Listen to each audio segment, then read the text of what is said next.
ध्यान लागले रामाचे, ध्यान लागले रामाचे, ध्यान लागले रामाचे, ध्यान लागले रामाचे.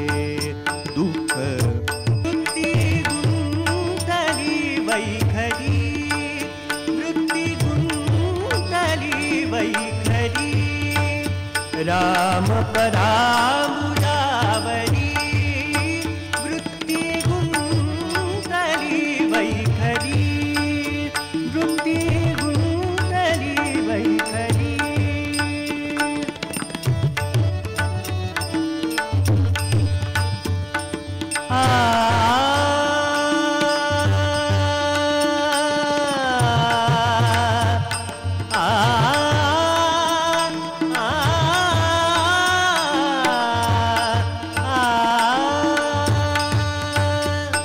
राम परामुरावरी, वृत्ती गुंतली वैखरी. राम वदन मयंकी, राम वदन मयंकी. चक्षुचकोर झाले सुखी, चक्षुचकोर झाले सुखी. दुःख हरले, दुःख हरले, दुःख हरले जन्माचे, दुःख हरले जन्माचे, दुःख हरले जन्माचे. ध्यान लागले रामाचे, ध्यान लागले रामाचे, ध्यान लागले रामाचे, ध्यान लागले रामाचे.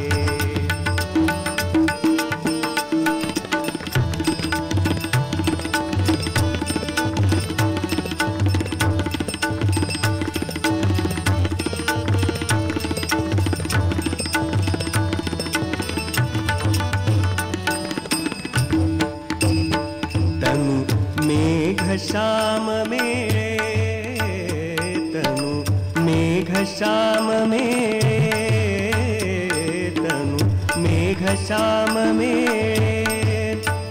चित्त चातक निवाले, चित्त चातक निवाले. तनु मेघ श्याम मेरे, चित्त चातक निवाले.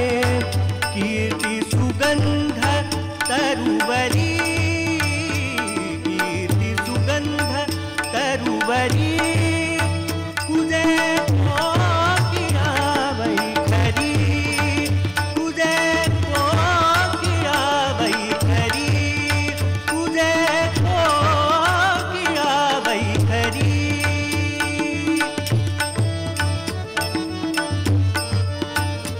कुदे को किया वैखरी.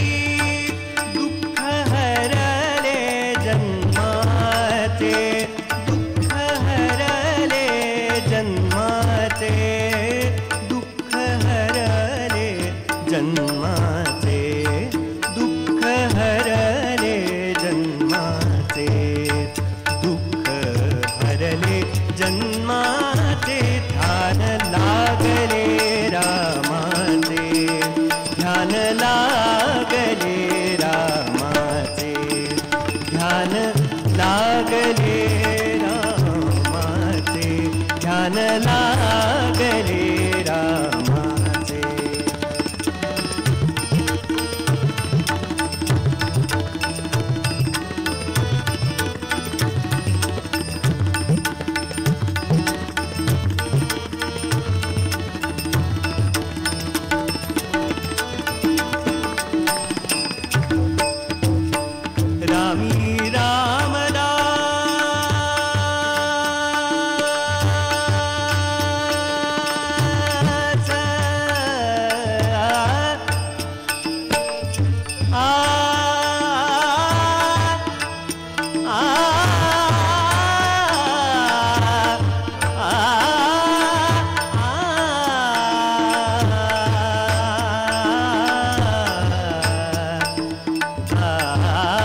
यामी रामदास स्वामी प्रकटले अंतरयामी प्रकटले अंतरयामी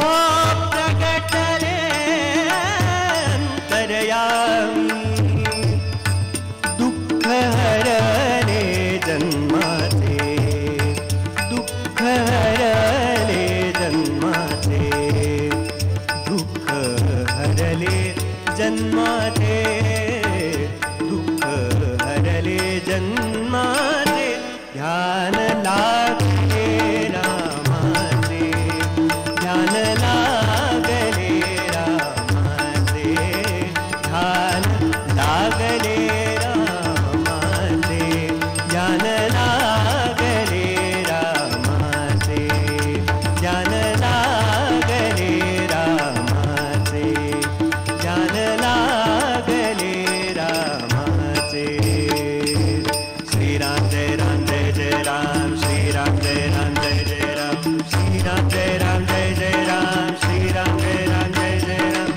श्रीराम जय राम जय जय राम श्रीराम जय राम जय जय राम श्रीराम जय राम जय जय राम श्रीराम जय राम जय जय राम श्रीराम जय राम जय जय राम श्रीराम जय राम जय जय राम श्रीराम जय राम जय जय राम श्रीराम जय राम जय जय राम श्रीराम जय राम जय जय राम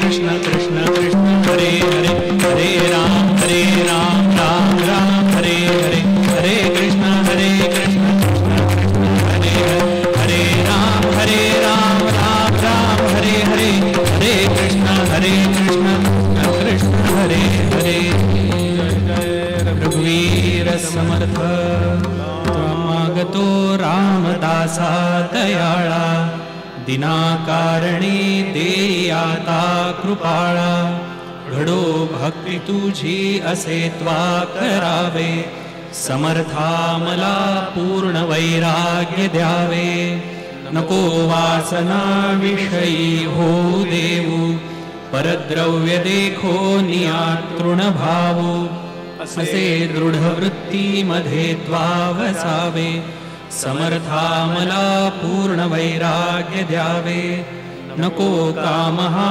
क्रोध चांडाळ पापी नको मोह तैसा मद क्रूर रूपी मना कल्पने पासुनी सोडवावे समर्था मला पूर्ण वैराग्य द्यावे सदा सर्वदा शांती विरक्ती राहे हरी कीर्तनी चित्त माझे वसोहे अखंडित अध्यात्म करणी पडावे समर्था मला पूर्ण वैराग्य द्यावे असे मूढ मी काही माते कळेना कधी दासदास्यत्व तुझे घडेना श्री हस्त ठेवून दुःखा हरावे समर्था मला पूर्ण वैराग्य द्यावे सदा संगती सज्जनाची असावी मती दुर्मती काही कोठे नसावी मनी लोचनी राम रूपा पहावे समर्था मला पूर्ण वैराग्य द्यावे असे आवडी अंतरी दर्शनाची परी भाग्यहीना मला भेटी कैची करी प्रार्थना दीनवाणी स्वभावे समर्था मला पूर्ण वैराग्य द्यावे खरा दासबोधी असे भाव माझा मना माझी हा लागला ध्यास तुझा, म्हणे उद्धव सूत हाती धरावे, समर्था मला पूर्ण वैराग्य द्यावे. जय जय रघुवीर समर्थ. श्रीराम जय राम जय जय राम, श्रीराम जय राम जय जय राम, श्रीराम जय राम जय जय राम.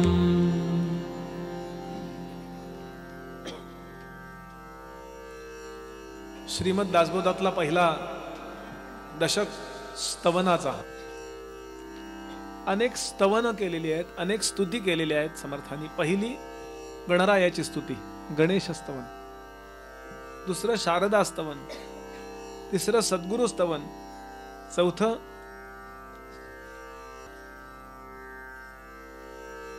त्यानंतर सभास्तवन, परमार्थ स्तवन आणि आपल्या या देहाचं स्तवन.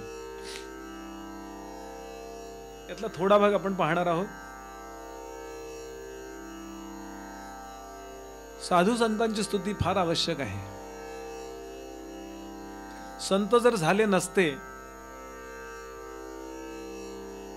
जिथे संतांची वाणी काम करत नाही तिथे बॉम्ब पडत राहतात. माझ्या पदरचा नाही, कबीरांचा दोहा आहे, आग लगी आकाश में बरस पडे अंगार, अगर संतन न होते तो जल जाता संसार. पहा पण युक्रेन मध्ये काय चाललंय. कायद्याने माणूस चांगला वागणार नाहीये, तो कुठल्या तरी संतांच्या नादाला लागला की तो चांगला वागणार आहे. कारण फक्त संतांना असं वाटतं की या जगात सगळ्यांचं कल्याण व्हावं. आपल्यावर अकारण प्रेम कोण करतात? व्यवहारातलं आपल्यावरचं ज्यांचं प्रेम आहे ना ते सकारण आहे. पण अकारण प्रेम कोण करतात? तर फक्त संत करतात. तुकाराम महाराजांनी वर्णन केले, ऐसी कळवळ्याची जाती, करी लाभा वीण प्रीती. मी काय ज्ञानोबा महाराजांचा, ज्ञानोबांचा जो काय अभिषेकाचा दर समजा 21 रुपये आहे, उदाहरण घ्या. मग ती पावती केल्यावर ज्ञानोबा माझ्यावर खुश होणार आहेत? ज्ञानोबांनी सांगितल्याप्रमाणे मी वागलो की माऊली खुश. येणे वरे ज्ञान देवो. काय तुकाराम महाराजांना मी देऊ शकतो? समर्थ रामदास स्वामींना काय पाहिजे? समर्थ रामदास स्वामी असतानाच त्यांचा नियम होता, दासबोधात ती ओवीच आहे, आमुची प्रतिज्ञा ऐसी काही न मागावे शिष्यासी, आपणा मागे जगदीशासी भजत जावे. छत्रपती शिवाजी महाराजांनी संपूर्ण राज्याची सनद झोळीमध्ये टाकली. एखादा एक्साइट झाला असता ना, नाही मला नको, हे तू घे. नाही, शांतपणे स्वीकारली. मला दिलंस ना आता हे तू, आता हे माझं झालं ना. होय महाराज, आता हे रामाचं म्हणून सांभाळ. इथून पुढे सोनेरी पटका नको. आपला ध्वज सोनेरी होता तोपर्यंत. समर्थांकडून जेव्हा परत ती सनद महाराजांना देण्यात आली तेव्हा सांगितलं आजपासून ध्वज बदलायचा. तो भगवा ध्वज आहे बरं. त्यांना कोणाला माहित नाही कधीपासून भगवा ध्वज झाला. तोपर्यंत सोनेरी पटका होता. आणि इथून पुढे कोणी एकमेकांना भेटलं की राम राम म्हणायचं. राजा ही कोण? म्हणजे ते माझं राज्य झालं, रामाचं राज्य झालं. काही नको. उगाच शुकासारखे पूर्ण वैराग्य म्हणतात. शुकदेवांप्रमाण वैराग्य, वसिष्ठांप्रमाण ज्ञान, कवित्व वाल्मिकींप्रमाण. रघुनाथ पंडित सांगतात, अशा रामदास स्वामींना नमस्कार. नमस्कार माझा सद्गुरु रामदासा. असे समर्थ संतांचं स्तवन करतायत. आता वंदीन सज्जन, जे परमार्थाचे अधिष्ठान, जयाचे निगुह्य ज्ञान प्रगटे जनी. जे वस्तू म्हणजे आत्मज्ञान परम दुर्लभ, जियेचा अलभ्य लाभ, ते जिहो ये सुलभ, संत संगे करुनी.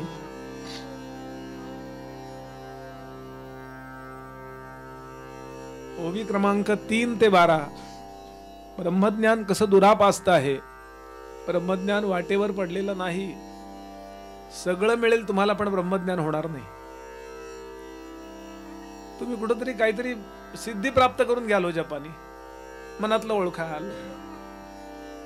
तुमचा प्रॉब्लेम मी सांगू शकेन. बरं, प्रॉब्लेम मी सांगतो ना आत्ता या क्षणाला सांगतो. तुमच्याकडे पैसा खूप येतो पण टिकत नाही. कोणाचा टिकतो? या सिद्धी प्राप्त होतील तुम्हाला, पण अहम ब्रह्मास्मी या बोधावरती स्थिर होऊन जो ज्ञानोबा तुकोबांना अनुभव आला, जो शंकराचार्यांना, रामदास स्वामींना अनुभव आला, तो काही आपल्याला होत नाही. अत्यंत दुर्लभ, मिळायला अत्यंत कठीण. पण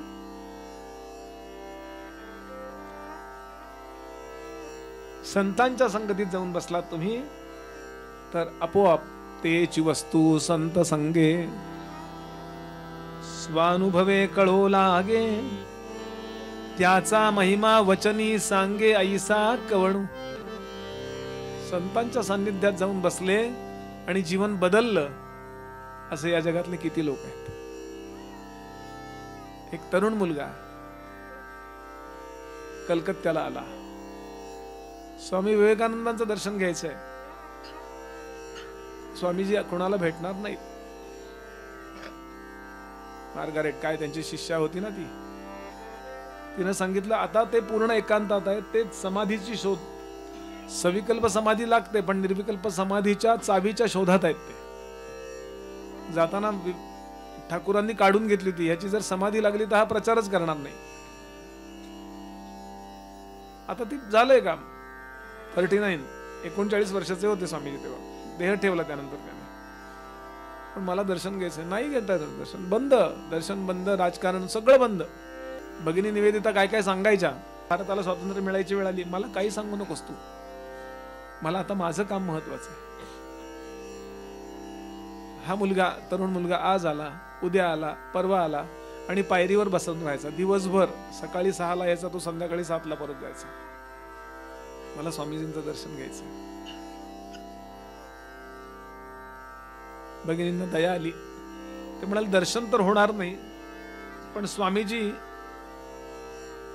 त्यांच्या खोलीत, मोठी खोली आहे, संध्याकाळचा फळाहार झाला, फळं खाल्ली की फिरतात. तेव्हा त्या बाजूला जाऊन उभा राहा. ते असेच असतात, बघत नाहीत, पण चुकून तुझ्याकडे त्यांनी बघितलं तर झालं दर्शन. चालेल. तिथे जाऊन तो बसायचा सकाळपासून. बघायचंच नाही स्वामी असे. पण एक दिवस त्याचा भाग्याचा दिवस उजाडला आणि स्वामीजींचं लक्ष गेलं. कोण आहे बरं? महिनाभर तो मुलगा तिथे उभा होता, तरुण. स्वामीजींनी पाहिलं, त्यांनी खालून नमस्कार केला. स्वामीजींनी असं केलं. आत गेले. एक लोखंडाची सळई, जाड रॉड आणला आणि तो खाली टाकला.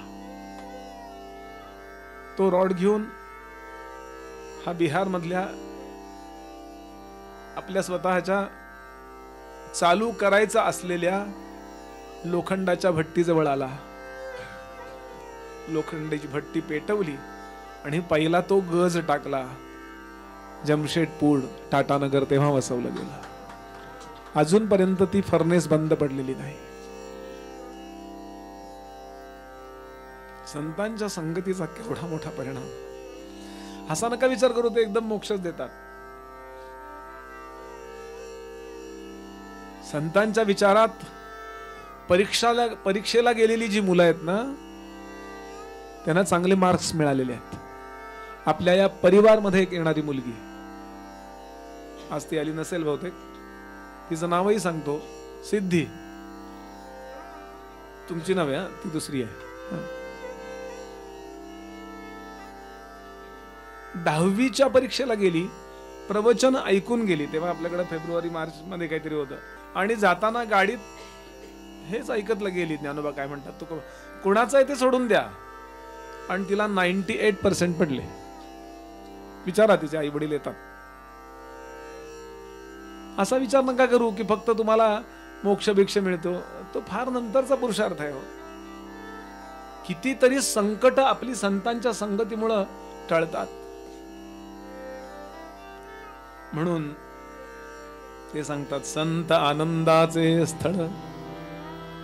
संतांच्या जवळ जाऊन बसा, आपोआप आनंद. काहीही भोवती मांडलेलं नाहीये, काय त्यांनी आपल्याकरता गोडाचा शिरा नाही ठेवलेला, आपल्याला आवडतो असा काही पदार्थ नाही ठेवलेला.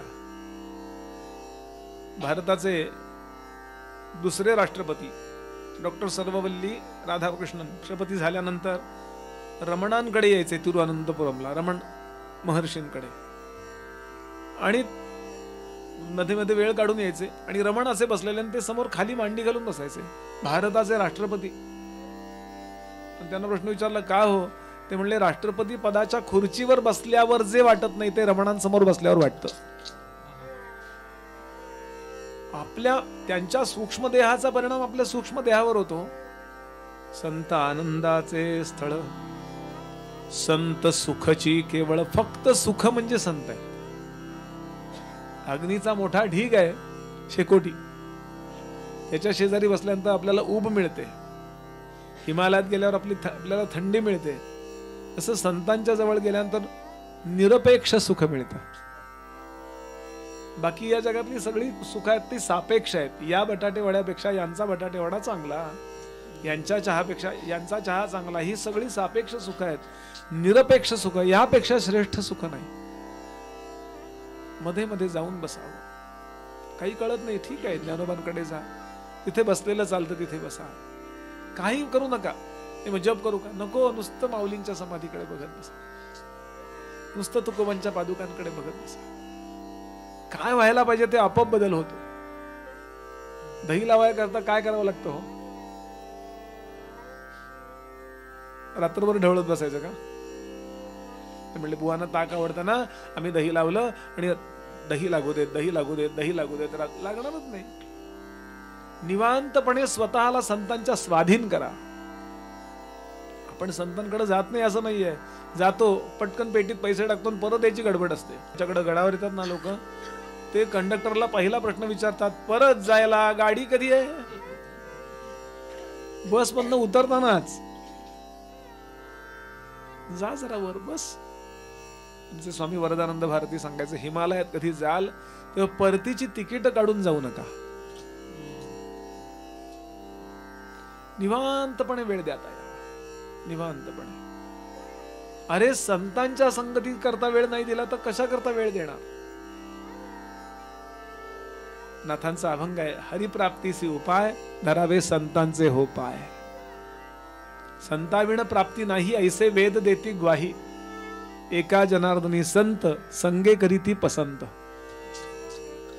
एका मिनिटात काही लगेच आज संतांकडे गेलो उद्या काम करून परत आलो असं सरकारी ऑफिस मध्ये तरी होतं का? त्याच्यापेक्षा इथे जास्त परीक्षा आहेत. पुढे सांगतात, संत धर्माचे धर्मक्षेत्र.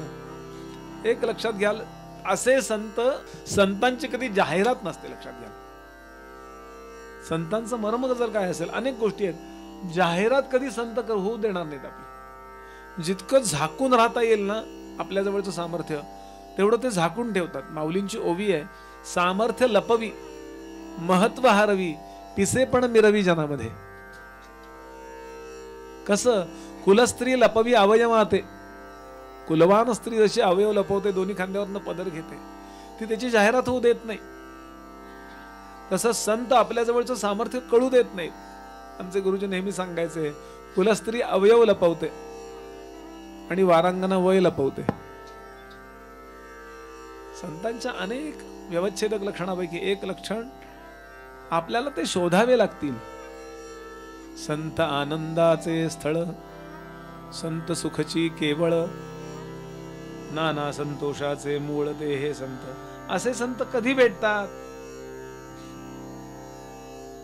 गुरुचरित्र सांगतं, सत्कर्म परिपाकांते भवेत सद्गुरु दर्शनम. सत्कर्मांचा परिपाक. आपण खूप चांगलं वागत गेलो, काही कारण नसताना जे कर्म केलं जातं चांगलं, त्याला सत्कर्म म्हणतात. बरं, कारण असताना जे चांगलं कर्म केलं जातं त्याला सकाम कर्म म्हणतात. तेव्हा तरी मी पुण्यात असतो. 365 दिवसात 300 दिवस फिरणारा मी बुवा आहे. गंमत म्हणून ऐका.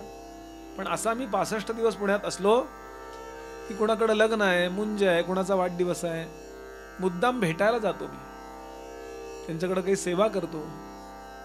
लोकांना वाटतं बघा हो बुवा कधी न तिथे आहेत तरी आमच्याकरता वेळ दिला हो.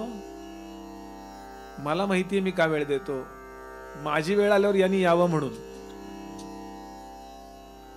म्हणजे मी जे कर्म करतो ते सकाम कर्म करतोय. पण अकारण कुणाची बॅग उचलली, अकारण कुणाला बसमध्ये सीट बसायला दिली, काही कारण नाही, कागदाचा कपटा उचलला कचऱ्यात डब्यात टाकून दिला, काही कारण नाही, पण एखाद्याला मदत केली, काही कारण नाही, ओळख पण नाही त्याची, अशी खूप कर्म आपण करत गेलो, अपेक्षा पण नाही त्याच्याकडनं थँक्स म्हणावं, मग तोचा गठ्ठा होतो तयार. या कर्माचं मूल्य अफाट आहे.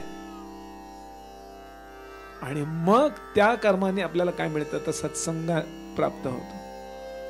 भक्तीची फलश्रुती संत संग सांगितला. सगळं मिळेल बर का, पण सत्संग नाही मिळत. तात मिले पुनि भ्रात मिले सुत, तात मिले पुनि मात मिले सुत भ्रात मिले युवती सुखदायी, राज मिले गजराज मिले सब साज मिले मनवांचित पाही, लोक मिले सुरलोक मिले परलोक मिले बैकुंठ ही जाई, कभी गंग कहे सुन शह अकबर संत समागम दुर्लभ भाई.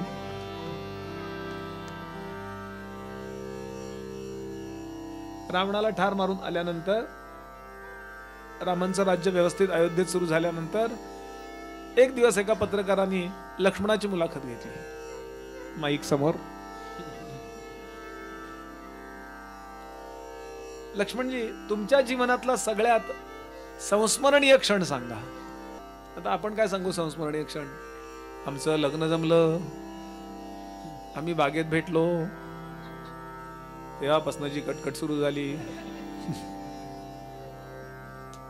लक्ष्मणाने सांगितलं, ज्या दिवशी रावणाने किंवा आपण म्हणतो इंद्रजितानी मला शक्ती मारली, शक्तीचा बाण मारला आणि मी बेशुद्ध पडलो, तो सगळ्यात संस्मरणीय दिन आहे माझा.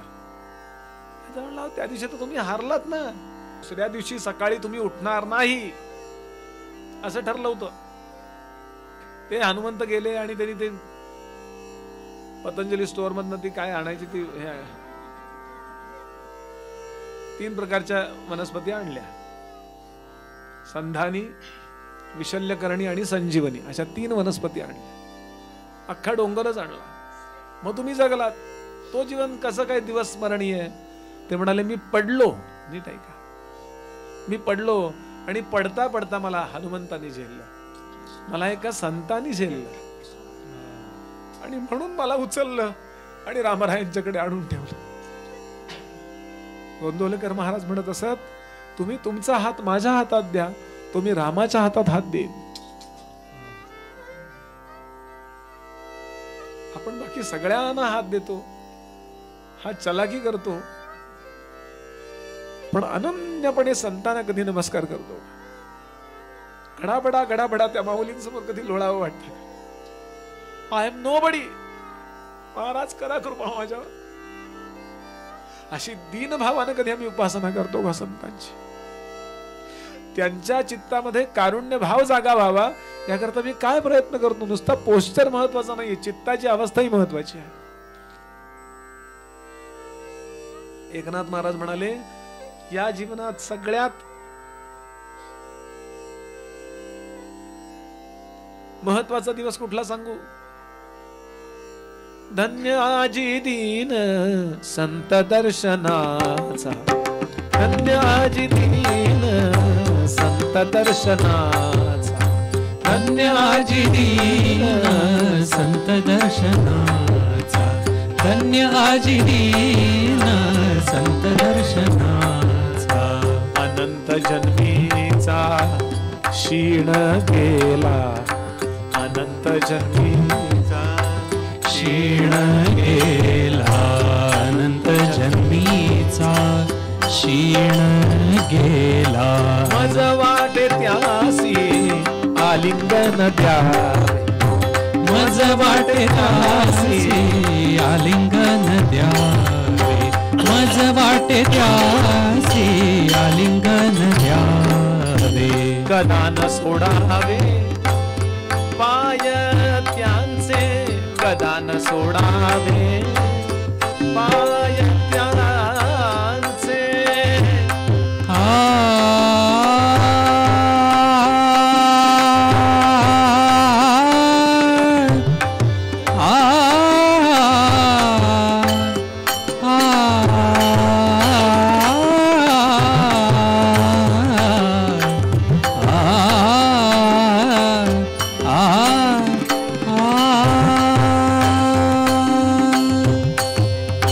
कदा न सोडावे पाय त्यांचे, कदा न सोडावे पाय त्यांचे. मज वाटे त्यासी आलिंगन द्यावे, मज वाटे त्यासी आलिंगन द्यावे. मज वाटे त्यासी आलिंगन द्यावे.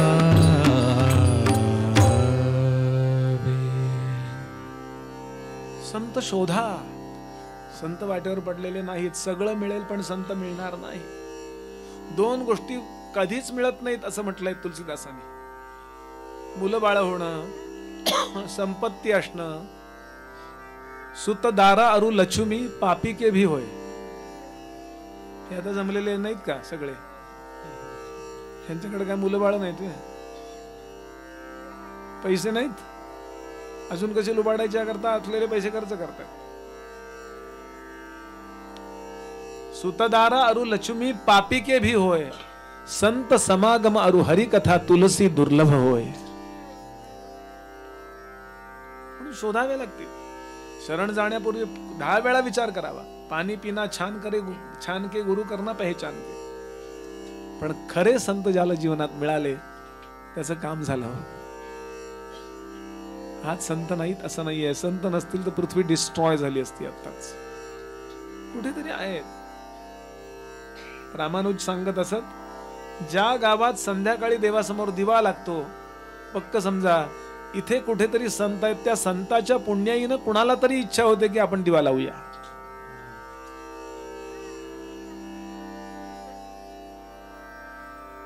आणि म्हणून मोक्षश्रिया आळंकृत ऐसे हे संत श्रीमंत, जीव दरिद्री असंख्यात नृपती केले.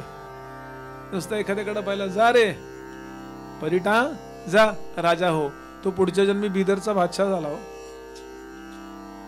श्रीपाद श्रीवल्लभ अवतारामध्ये पूर्वपूरला कपडे धुणारा रजक, त्यानं कुठली तरी नौका पाहिली, राजे लोक आले, त्या सगळ्या स्त्रिया पाणी उडवतायत, अंगावर मोती काय, केवढं खाणं पिणं काय काय. म्हणलं आपलं येण्यासारखं आहे सगळं जीवन. एसी नाही, काही नाही. आणि त्याचं अजून एक मनात आलं, यानं कुठल्या गुरुचं भजन केलं असेल म्हणून याला हे प्राप्त आहे. आणि आला श्रीपाद श्रीवल्लभांच्या दर्शनाला. ओळखलं त्याने. आत्ताच होतोयस राजा का पुढच्या जन्मी होतोयस? त्याने विचार केला, आता इतका म्हातारा झालोय मी, आता पंतप्रधान होण्यात मजा नाही.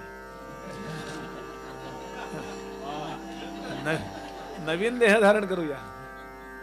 तो म्हणला, पण मला तुम्ही भेटाल ना? भेटणार. आणि त्यानंतर तो मरण पावला आणि बिदरचा बादशाह झाला. आणि पुढच्या अवतारात नरसिंह सरस्वती अवतारामध्ये जिथे गुरुचरित्र समाप्त होतं, स्फोटक अध्याय, त्याला फोड आला उजव्या मांडीला. सगळे करायचे ते डॉक्टर केले, पण बरं झालं नाही. कोणीतरी सांगितलं, संतांच्या दर्शनाला जा म्हणजे असाध्य रोग बरे होतात. म्हणून तो शोध घेत घेत घेत त्यांच्याकडे आला आणि हात मारली. यांनी पाहिल्याबरोबर, का रे रजका कोठे अससी, काय परीट दादा, एकदम सगळं पाठीमागचं चरित्र आठवलं. हा म्हणले, महाराज मला फोड आला होता. कुठे फोड? बघतोय तर नाही. कुठं? काय नाही. म्हणले, मी तुला पत्र पाठवलं होतं फोडाच्या रूपानं, इकडे ये म्हणून. आपण विचार करतो ना, याच्या पलीकडे आहे संत कृपा, लक्षात घ्या. आणि आपल्या प्रत्येकाला कुणीतरी सांभाळतं, हे वाक्य लक्षात ठेवा. असं काहीतरी वळण येतं, थोडंफार लागायचं ते लागतं, पण इतकंही लागत नाही की जे बरं होणार नाही. आणि म्हणून ऐसी संतांची महिमा, बोली जे ती तुकी उणी उपमा. किती बोलावं तेवढं कमी आहे. प्रत्येक सद्गुरू संत असतो, लक्षात घ्या, प्रत्येक सद्गुरु पदावर बसलेला संत असतो, पण प्रत्येक संत आपला सद्गुरु नसतो, ते लक्षात ठेवा. म्हणून आदर सगळ्यांनाच द्यायचा आहे, पण त्यातला वन ऑफ देम, ज्ञानोबा असतील, तुकोबा असतील, रामदास स्वामी असतील, स्वामी समर्थ, काय जे असेल, आदर सगळ्यांना द्यायचा, पण त्यातला एक आपला केअरटेकर आहे, म्हणून घट्ट त्याला मनाने धरून ठेवायचं आहे. सद्गुरू आणि संतांच्यातला फरक एकाने छान सांगितला. संत म्हणजे रेडीमेड कपड्याचं दुकान आहे आणि सद्गुरू म्हणजे टेलरचं दुकान आहे. आपल्या मापाची साधना आपल्याला बरोबर सांगतो तो सद्गुरू, आणि आडमापच जास्त असतात लोक. म्हणून सद्गुरूंकडे जायचंय. मी नेमकं साधन काय करू? 50 जप येतो, मी कुठला जप करू?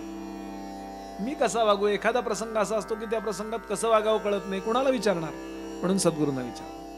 पण मिळतील तेवढे संत, मिळतील तेवढ्या संतांचा सहवास अवश्य करावा. इथून पुढे जाऊया.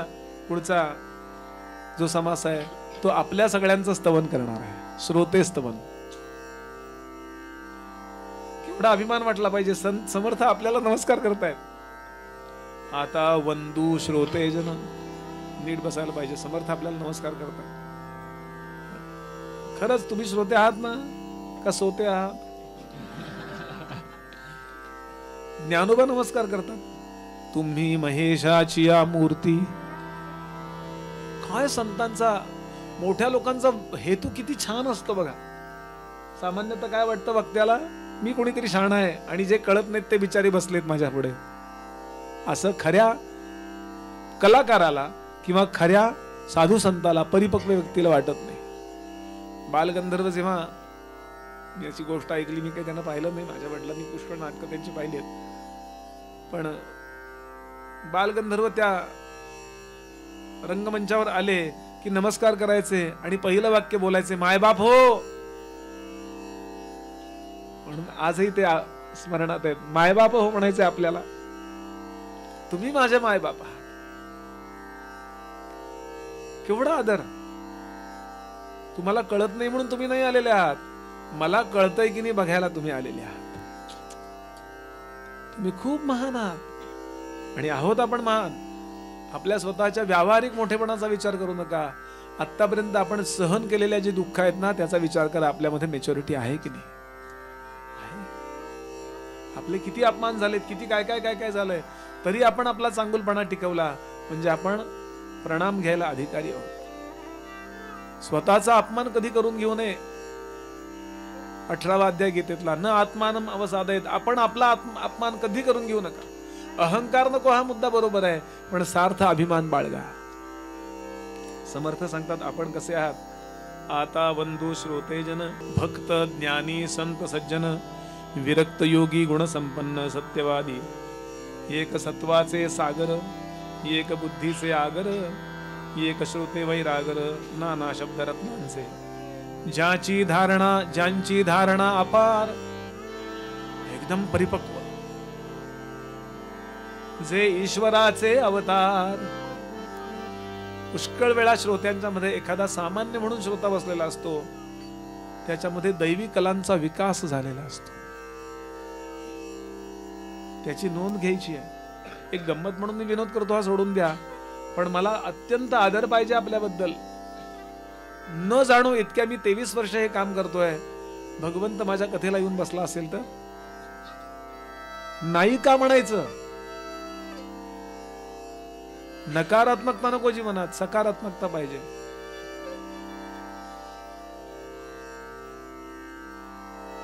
समर्थ लहानपणी रोज जाऊन बसायचे राम मंदिरामध्ये आणि ऐकायचे. कोणी रामायण सांगतंय, कोणी न्याय सांगतंय, कोणी मीमांसा सांगतंय, कोणी वैशेषिक सांगतंय. एकाग्रतेने ऐकायचे. एकदा एका पुराणिकाने लावलं रामायण आणि अचानक त्याला खोकला यायला लागला माझ्यासारखा. तो आलाच नाही दुसऱ्या दिवशी. आता हे असं लहान मुलगी बसली की नाही, असं बसायचे समर्थ. म्हणजे हा 13, 14, 15 वर्षाचा होता मुलगा तो. त्याने सांगितलं कोणीतरी, अरे तो पुराणिक आले नाहीत, सांगता का तुम्ही इथली पुढची कथा. आता समर्थांचा जात्याच अभ्यास होता, लहानपणापासून ते अभ्यास करत होते. परीक्षा आली म्हणून आपल्यासारखे अभ्यास करणारे नव्हते ते. 12 महिने अभ्यासातच बसले. इतकी सुंदर कथा सांगितली रोजच्या पुराणिकापेक्षा. ह्यानाच रोज सांगा म्हणले, रोज काय भारी सांगतोय. आणि समर्थ सांगतायत हनुमंत इथून निघाले आणि लंकेत जाऊन पोहोचले. सुंदरकांड सांगत होते. आणि तिथे गेल्यावर रावणाच्या इथून जाताना त्यांनी पाहिलं तिथे पांढऱ्या रंगाची फुलं होती. एक श्रोता उभा राहायला मागे बसलेला. तो म्हणला, ए पोरा काहीतरी सांगू नको, ती तांबड्या रंगाची होती. समर्थ म्हणले, इथं लिहिलंय श्वेत पुष्पाणी, पांढरी फुलं होती. आणि ते चुकीचं आहे म्हणले. लोकांनी त्याचं धोतर धरून, ए बुवा खाली बस महाराज, त्याला सांगितलं तू वक्ता बोलतोय ते महत्वाचं आहे, तू कोण आहे सांगणार, गप्प बस. काही लोकांना असं टोकायची सवय असते बघा. असे पण श्रोते असतात, ते सगळेच सज्जन असतात असं नाही. ते आमचे आचार्य आत्रे असे खिशात हात घालून बोलायचे. ते एकदा असे, सज्जन हो, हे पहिलं वाक्य असायचं. एक आगाऊ म्हणला, काय? ते म्हणले, तुम्हाला नाही.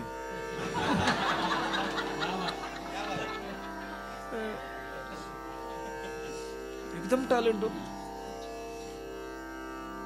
समर्थ म्हणले, आपण नंतर बोलूया, मला हे पुराण सांगू दे. नाही नाही म्हणले, तू खोटं सांगतोय, चुकीचं बोलतोयस, कसा पुढे प्रवचनकार कीर्तनकार करशील, चुकीचं बोलशील.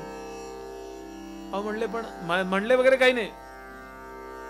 समर्थ म्हणले, पण मी माझ्या मुद्द्यावर पक्का आहे, पांढरीच फुलं होती, कारण इथं लिहिलंय श्वेत पुष्पाणी. झालं. ती कथा संपल्यावरती म्हातारा पुढे आला ना वाद घालायला. समर्थ म्हणले, तुम्ही एवढा वाद का घालताय, आपल्याला थोडीच काय फुलं काढायची. तो म्हणला, मी हनुमंत आहे, रोज रामायण कथेला मी येतो, फक्त मूळ रूपात आलो तर लोक बेशुद्ध पडतील म्हणून मी असा येतो. जिथे जिथे रामकथा असते तिथे आजही हनुमंत असतात बरं. सूक्ष्म सूक्ष्मतर देहा धरुनी फिरेन गगनी फिरेन अवनी. आणि मी रामकथा ऐकेनी, प्रभो मज एकच वर द्यावा. या श्रवणांच्या ठाई माझा, या श्रवणा रामा या चरणांच्या ठाई माझा निश्चल भाव असावा. त्यामुळं मी अजरामर असणारा हनुमंत आहे. आणि समर्थांनी चरणावर मस्तकच ठेवलं. मग उद्या नीट सांग माझं चुकलं म्हणून. समर्थ म्हणले, सांगणार नाही. तुम्ही हनुमंत आहात, देव आहात, हे बरोबर आहे, पण इथे लिहिले वाल्मिकींचं वाक्य चुकीचं असं मला वाटत नाही. हनुमंत म्हणले, अरे मी गेलो होतो, मला तांबडी फुलं दिसली, ते तुम्ही काहीतरी लिहिताय का? काय होतं माहितीये का, आपण डमीला इतकं महत्व देतो. ते बिरबलाची गोष्ट आहे. एक मेमिक्री करणारा मनुष्य त्या बिरबलाच्या गावात आला. मेमिक्री करणारा चिमणीचा आवाज काढून दाखवतो, गाढवाचा आवाज काढून दाखवतो, अगदी कट्टू कटो डुकराचा आवाज काढून दाखवतो. बिरबल असा लहान होता. बिरबल म्हटलं, त्यात काय अवघड आहे, मी पण काढून दाखवतो. आणि त्यांनी डुकराच्या पिल्लाचा आवाज काढून दाखवला. हे म्हणले, तुला जमला नाही, त्यालाच जमला असं गावातले लोक म्हणले. बिरबलांना अंगावरची शाल दूर केली, डुकराचं पिल्लू आणलं होतं त्यांनी, ते दाबत होतं. आणि ते म्हणला, ओरिजिनल आहे हा, तो चुकीचा आहे. डमीलाच माणसं महत्व देतात. तेव्हा मी स्वतः गेलो होतो. समर्थ म्हणले, नाही तरी पण तुम्ही बघा काय ते, चल म्हणाले. आणि वेगानं समर्थांना घेऊन गेलेत. कुठं? लंकेत. आजही लंकेमध्ये विभीषण आहे बरं का, फक्त कुठं एवढं विचारू नका, तो गुप्त रूपाने आहे. विभीषणाला हाक मारल्यावर विभीषण बाहेर आले. समर्थांना पायावर घातलं विभीषणाच्या. आणि किती भाग्य, रामकालातल्या दोघांचं दर्शन समर्थांना झालं. 15 वर्षाचे होते समर्थ. आणि समर्थ म्हणले, आता काय वाटेल ते होऊ देत, मला तुमच्या दोघांचं दर्शन तर झालं की नाही, माझं चूक आहे का बरोबर आहे कोण असतो.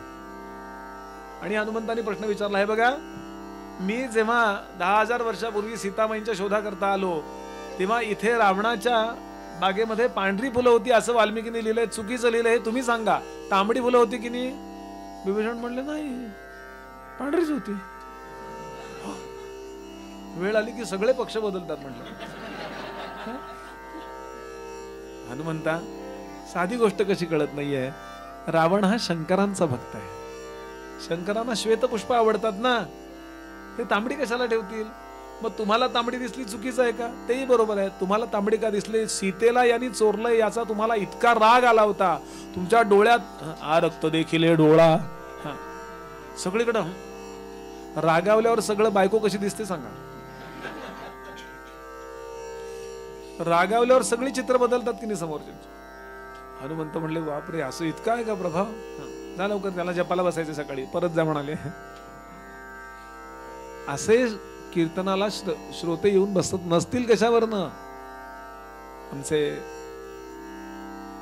रामचंद्र बुवा कराडकर नेहमी सांगायचे, म्हणजे नंतरचे करवीर पीठाचे शंकराचार्य, की एखादा श्रोता असा असतो की ज्याच्या पायाचं तीर्थ बुवांनी घ्यावं. हे समर्थाने इथं वर्णन केलं की ज्यांची धारणा अपार जे ईश्वरी अवतार ना तरी प्रत्यक्ष सुरवर बैसले जैसे. यानंतर समर्थ सांगतात, एक काम करा, एक काम करा महाराज. काय काम करा? तुम्हाला सगळं माहिती आहे, एकही गोष्ट मी नवीन सांगणार नाहीये. नवीन मी काही सांगितलं तर ते चुकीचं सांगितलं नाही ना, हे मला तुम्ही सांगा. आणि जुनं काही सांगितलं तर ते तुम्ही ऐकलेलं असणार आहे, त्यामुळे ते बरोबर सांगितलं ना हे सांगा. मी परीक्षा द्यायला इथं आलोय. भर्तृहरी काय म्हणाला की दुर्वांचा जन्म तेव्हा सार्थक होतो जेव्हा ती गणरायाला वाहिली जाते. बेलाचा जन्म तेव्हा सार्थक होतो ज्या वेळेला तो बेल शंकरांच्या पिंडीवर वाहिला जातो. तुळशीचा जन्म सार्थक तेव्हा होतो जेव्हा ते गोपालकृष्णांना वाहिली जाते. जो दुर्वांचा भाव गणपती करता आहे, जो बिल्वपत्राचा भाव शंकरांच्या पिंडी करता आहे, जो तुलसी पत्राचा भाव कृष्णान करता आहे, तो माझा भाव आपल्या श्रोत्यांच्या चरणाजवळ आहे. मी तुमची शब्द पूजा करतोय. किती मोठे आहेत भर्तृहरी, कालिदास, रामदास स्वामी, ज्ञानेश्वर महाराज, पण इतके नमस्कार करतात. समर्थ म्हणाले, रोज पक्वान्न खाणारी माणसं असतात ना, तेव्हा मध्येच ती ताकभात खातात बघा. सदा सेविती दिव्यान्ने पालटा कारणे अवीट अन्ने तैसी माझी वचने पराकृते. सारखं सारखं सारखं अमुक खाल्लं तमुक खाल्लं, बेसनाचे लाडू खाल्ले, गुलाबजाम खाल्ले, पुरणपोळी खाल्ली, जिलबी खाल्ली. हे म्हणले जरा आज थालपीठ करावं साधं, मस्तपैकी थालपीठ आणि दही. आता या सगळ्यांच्या ओळीत थालपीठ दह्याचं काय किंमत आहे हो? स्वस्त पण आहे ते, पण तरी ते जिभेचा पालट म्हणून चांगलं लागतं. तसं तुम्ही खूप मोठे मोठे वेदांत वगैरे ऐकताय, मध्येच माझा दासबोध आहे का? पुढे सांगतात, तैसा मी एक वाघ दुर्बळ. मी वाघ दुर्बळ आहे, मला बोलता येत नाही. श्रोते परमेश्वराची केवळ. तुम्ही परमेश्वर आहात, यांची पूजा वाचा बरळ करूप आहे. मी शब्दांनी तुमची पूजा करणार आहे. पुढे सांगतात, तुम्ही श्रोते जगदीश मूर्ती, तेथे माझी वित्पत्ती किती. बुद्धिहीन अल्पमती सलगी करीतो. माझ्याकडे व्युत्पत्ती विद्वत्ता काही नाही हो, हे समर्थ म्हणतात. पहिल्या दशकातला पहिला समास मी काय काय अभ्यासलंय. रामगीता, शिवगीता, गुरुगीता, गर्भगीता, अवधूत गीता, वेद, वेदांत, उपनिषद, भागवत, हे सगळं असं कंठस्थ केलंय समर्थाने. आणि तरी कमीपणा घेतायत की मला नीट येत नाहीये. बरं, तरी पण मी, तुम्ही म्हणाल मग का बोलताय तुमच्याकडे, माझ्या पुढे का बोलताय? आम्ही जर इतके मोठे आहोत तर माझ्या पुढे तुम्ही का बोलण्याचं धाडस का करताय? त्याचं कारण म्हणाले, तुम्ही वाघ सिंहासारखे पराक्रमी आहात. मी तुमच्या पुढे का घाबरत नाहीये. व्याघ्र सिंह भयानक देखोनी भयचकित लोक, परितयांची पिल्ली निशंक तया पुढे खेळती. वाघ सिंहांची भीती बाकीच्या असते, त्यांच्या मुलाला असतो का? बापरे, सिंह बाबा आले, तो धावत धावत जातो आणि त्यांच्या डोक्यावर उडी मारतो. तसा मी तुमचं लेकरू आहे. समर्थ सांगतात, तैसा मी संतांचा अंकित. तुम्हा संतापाशी बोलत, तरी माझी चिंता तुमचे चित्त वाहेलच की. तुम्हाला माझी चिंता असणारच आहे, कारण तुम्ही तसे आहात. तुम्ही महान आहात. जो महान असतो त्याला समोरच्याची चिंता जास्त असते. महान नसतो त्याला स्वतःचा स्वार्थ जास्त वाटतो. असे तुम्ही आहात, पुढे सांगतात तुमचं माझ्यावर प्रेम आहे आणि म्हणून तुम्ही माझी कथा नीटच ऐकणार आहात. मी दासांच्या दासांचा दास आहे म्हणून माझा नमस्कार स्वीकार करा श्रोते हो, असं म्हणून समर्थ सांगतायत. आता यानंतर कवेश्वरांचं स्तवन केलं. कारण आपण सगळे जे बोलतो ना ते आधीचं काहीतरी साहित्य असतं त्याच्यावरती बोलतो. आपण PhD केलीत तबल्यामध्ये, उदाहरण घ्या, ती आधीच्या लोकांनी करून ठेवलेल्या साहित्यावरती केली. तुम्ही पेटीचा अभ्यास केलात किंवा मी हा अभ्यास केला. प्रत्येक जण काही ना काही अभ्यास करतो. काय स्वयंपाकाचा अभ्यास करतात ना गुगलवर, म्हणजे आधी कोणीतरी करून ठेवले ना ते. मक्याचे वडे, भाजणीचे वडे, म्हणजे आधी कोणीतरी करून ठेवलंय. तसं या सगळ्या धार्मिक आध्यात्मिक बाबतीत ज्यांनी आधी काव्य रचून ठेवले त्यांना नमस्कार करतोय म्हणाले. तसे कवी आहेत बरं स्तवनासारखे. नाही तर कविता म्हणलं ना की अंगावर काटा येतो काही वेळा. तू आमची कविता ऐकता का? नको. ते पु ल देशपांडे गमतीने सांगायचे ना, कुणाच्या घरी गेल्यानंतर मी 2 गोष्टींना घाबरतो. एक म्हणजे त्यांचे अल्बम बघायला आणि दुसरं म्हणजे त्यांची कविता ऐकायला. असल्या तरी कविता, ट ला ट, री ला री, जन्मणे काव्य करणारी. गदिमा पुण्यामध्ये आजारी होते.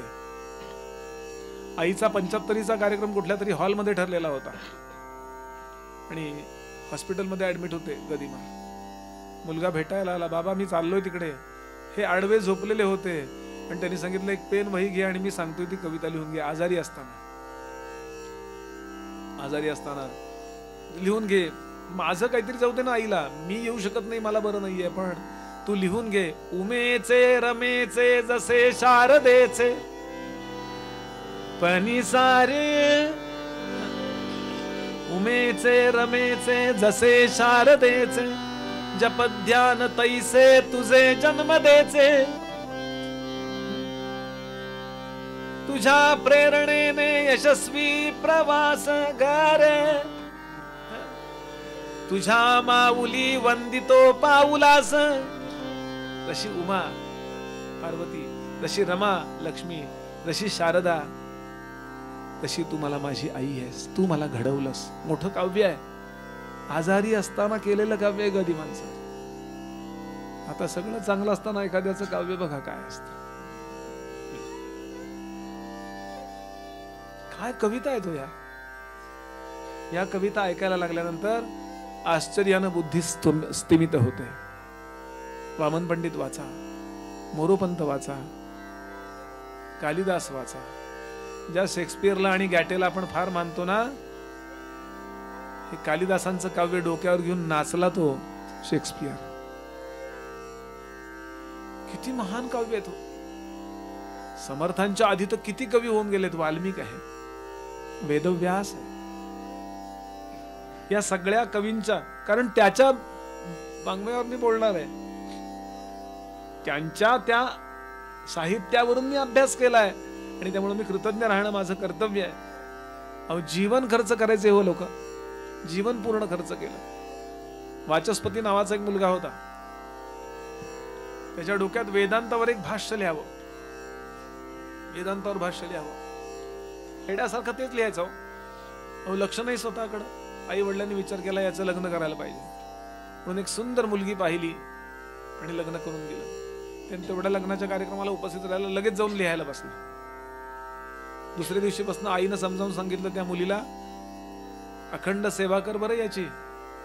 2 छाती इतक्या उंचीच्या ठाणवाया समय आहेत ना, त्यातलं कधी तेल संपता कामा नये, शाई कधी संपता कामा नये, बोरू कधी खराब होता कामा नये, समोरचे कागद कधी कमी पडता कामा नयेत. ही जबाबदारी इतके दिवस मी सांभाळली, आता तू सांभाळ.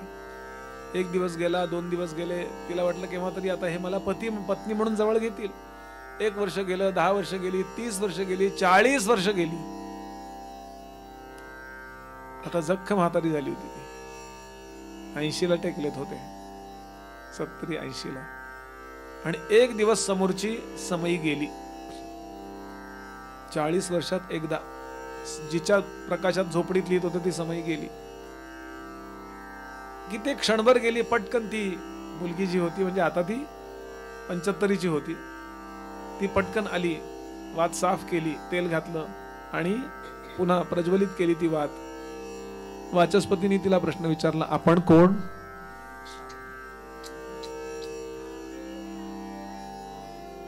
डोळ्यातनं पाणी व्हायला लागलं. नाथ, 40 वर्षापूर्वी मी तुमच्याशी विवाहित झाले हो. तुम्ही अखंड लिहिताय, शौचाला जाऊन येता, आंघोळ करता, फराळाचं खाता आणि लगेच बसता. असे गेले 40 वर्ष ह्यांच्याही डोळ्यात पाणी आलं. पूर्ण ग्रंथ लिहून झाला होता वेदांतावरचा. ते म्हणाले, आता मी तुला प्रपंचातलं कुठलंच सुख देऊ शकणार नाही, पण मी आयुष्यभर जो ग्रंथ तुझ्यामुळे लिहू शकलो त्याला मी तुझं नाव देतो, भामती टीका. तिचं नाव भामती होतं. माणसं किती समर्पित होती याकरता सांगतो मी आपल्याला. एकदा एखादं नाही का, त्या न्यूटनचं वाक्य असंच आहे ना, न्यूटननं लग्न केलं नाही. कोणीतरी त्याला विचारलं, अरे न्यूटन लग्न का केलं नाही? तो म्हणला, खरंच की हो, आय फॉरगॉट टू मॅरी, विसरलोच म्हणला मी. कसे आहेत मोठे हे लोक. आपल्या जीवनाचं करिअर म्हणून हे लोक काव्य करतात. काय तुलसीदासांचं रामायण आहे हो, रामचरितमानस. आज उत्तर भारतात जा, लक्षावधी लोकांना यातले शेकडो दोहे पाठ असतात.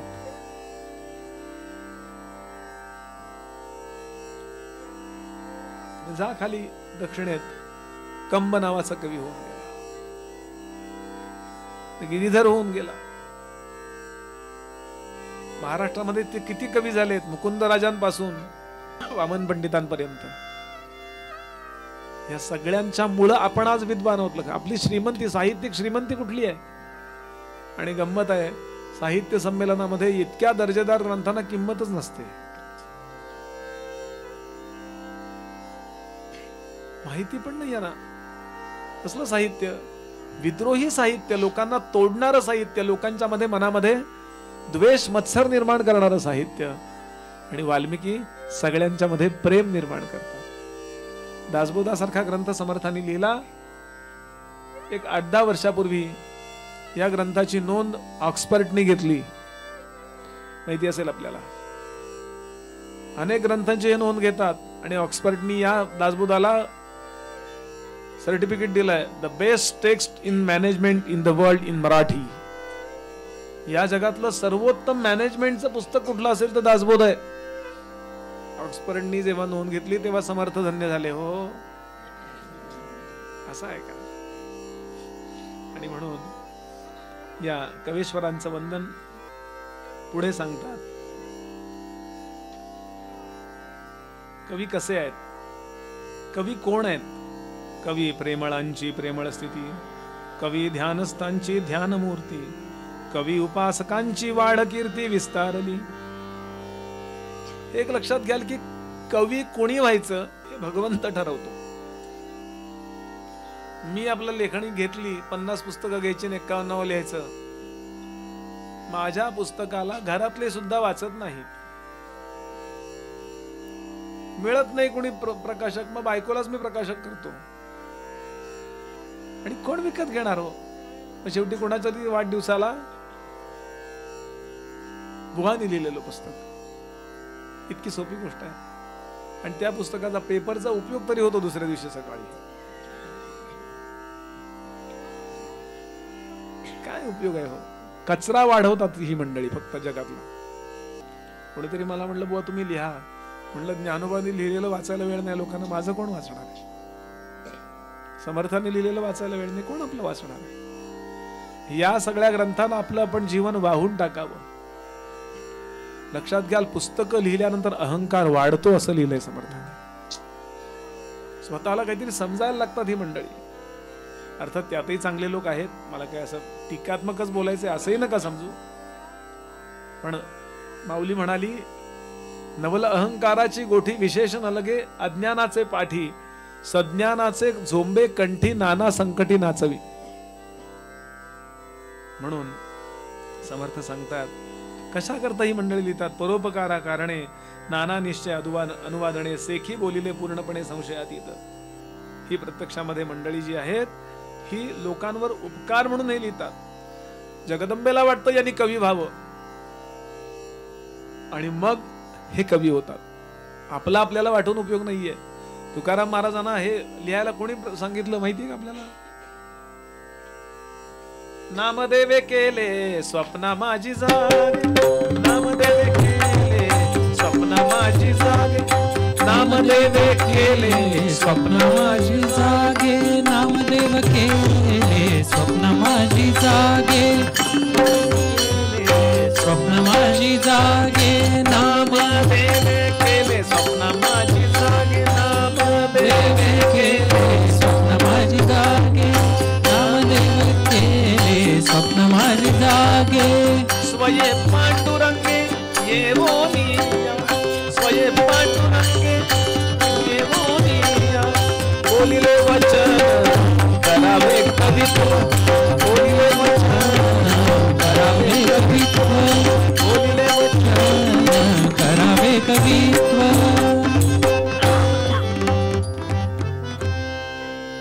तुकाराम महाराजांच्या स्वप्नामध्ये पांडुरंग आणि नामदेव दोघं आले आणि सांगितलं नामदेवाचा शतकोटी अभंग लिहायचा संकल्प राहून गेलाय, तो उरलेला तू पूर्ण कर. तुकोबा म्हणाले मला काही येत नाही बाबा त्यातलं, म्हणूनच तुला सांगतोय. ते सीझन असतात ना, ते काहीतरी डायलॉग लिहितात, तर काही अर्थ नाही. बेटे को हात लगाने से पहले बाप को पूछना चाहिए, मतलब दोनों को अंदर डालना चाहिए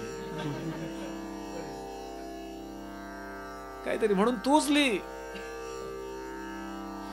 म्हणले जमेल का? तू फक्त लेखणी घेऊन बस आणि कागदावर टेकव आणि तुझ्याकडनं आपोआप लिहिलं जाईल. ज्यांच्या अभंगाला तुकोपनिषद म्हटलंय रामेश्वर शास्त्रींनी, वाघोलीकर शास्त्रींनी, तुकाराम महाराजांचे अभंग म्हणजे तुकोपनिषद. कुणीतरी भगवंतानी प्रेरणा द्यावी लागते. मला वाटलं म्हणून मी लिहिलं. बायको पण वाचत नाही मी लिहिलेलं. काय बर कविता पण काय असतात. एक गमतीने मी पूर्वी गोष्ट सांगायचो, एक मुक्तछंद कवितेची स्पर्धा होती. असे लांब झब्बे, शबनम, दाढी न केलेले, चेहरे पडलेले, असे खस्ता खाल्लेले कवी सगळे समोर बसलेले. एक जण आला आणि त्याच्या कवितेचा पहिला नंबर आला. काय लिहिलं सांगितलं? एक साडी, एक टोपी, 2 शर्ट, 2 पॅन्टी. लोकांनी इला ई जमलट, म्हणजे वा वा वा वा वा म्हणले, क्या बात आहे, क्या बात आहे. आणि म्हणले ह्याचा सत्कार केला पाहिजे. सत्कार केल्यानंतर म्हणले सत्काराला उत्तर द्या, कारण सत्कार हा प्रश्नच होता, प्रश्नाला उत्तर द्यावंच लागतं. आणि ते पुन्हा आले हो की ज्यांच्या कविता वगैरे, आणि तो म्हणला अहो ते जरा चुकलं मगाशी. म्हटलं तुम्ही मला पहिलं बक्षीस दिलं ते चुकलं जरा. म्हणे काय चुकलंय? नाही म्हणे बक्षीस तर दिलं आम्ही तुम्हाला. हो बरोबर आहे, पण ते म्हणले उजव्या खिशामध्ये माझ्या म्हणला कविता होती आणि डाव्या खिशामध्ये बायकोनं सांगितलं येताना कपडे इस्त्रीला टाकले ते घेऊन या, त्याची यादी होती. तुम्ही त्या यादीलाच बक्षीस दिलं म्हणले पहिलं. मला टिंगल करायची नाही, लक्षात घ्या. कवित्वाचा दर्जा ईशावास्य वाचा म्हणजे कळेल की कवी कसा असावा. जो ज्ञानेंद्रियांचा दास आहे तो कवी होऊच शकत नाही. तो नेहमी बायस लिहितो. आत्मसाक्षात्कारानंतर म्हणजे दूध जसं ओतू जातं ना, तसं साक्षात्कारी महापुरुषाचा आनंद ओतू जायला लागला की तो शब्दबद्ध होतो. त्याला कविता म्हणतात. Spontaneous overflow of powerful feelings collected at the time of. हे सगळं कवींच्याकडे आहे. आणि आता सभेला नमस्कार. आता वंदू सकळ सभा. मगाशी श्रोत्यांना नमस्कार प्रत्येकाला. आता सभेला नमस्कार. जिथे जिथे जिथे कथा चालते त्या कथेमध्ये भगवंताची चक्कर होते. इथे श्लोकच दिलाय, नाहम वसामी वैकुंठे योगिनाम हृदये रमौ मद्भक्ता यत्र गायंती तत्र तिष्ठामि नारद. नारदा, जिथे माझं प्रेमानं गायन भजन नामस्मरण प्रेमानं प्रवचन चाललं असेल तिथे मी उभा राहून हे ऐकतो. तत्र तिष्ठामि नारदा, उभा राहून मी ते ऐकतो. तेव्हा मी सगळ्या या सभेला नमस्कार करतो असे सांगून समर्थ मोठीच्या मोठी सगळी कविता आहे. या सगळ्या कवितेचा मी आता विचार करत नाहीये. इथे कोण कोण आलेले लोक आहेत त्यांनी सांगितलं कर्मशील, आचारशील, दानशील, धर्मशील कोण कोण आलेले लोक आहेत, या सगळ्यांचा सन्मान करून समर्थ आता पुढच्या समासाचा विचार करतात. परमार्थ स्तवन. परमार्थ म्हणजे करिअर आपलं जे आहे त्याचं स्तवन. अमक्या कॉलेजमध्ये प्रवेश घेऊन मला अमक्यात बीटेक व्हायचंय किंवा एमटेक व्हायचंय असं करिअर असतं की नाही, तसं या दासबोधाचं करिअर काय आहे तर परम अर्थ. परम म्हणजे सर्वश्रेष्ठ आणि अर्थ म्हणजे मिळवण्याची गोष्ट. त्या परमार्थाचं स्तवन करणारा हा 9वा समास आहे. आता स्तवू हा परमार्थ जो साधकांचा निजस्वार्थ, ना तरी समर्थामध्ये समर्थ योग हा. थोडं भजन करूया.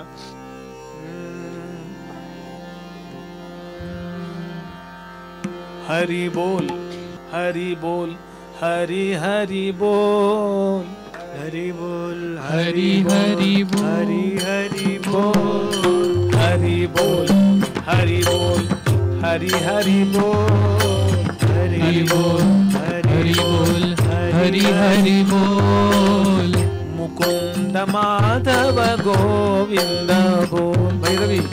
मुकुंद माधव गोविंद बोल.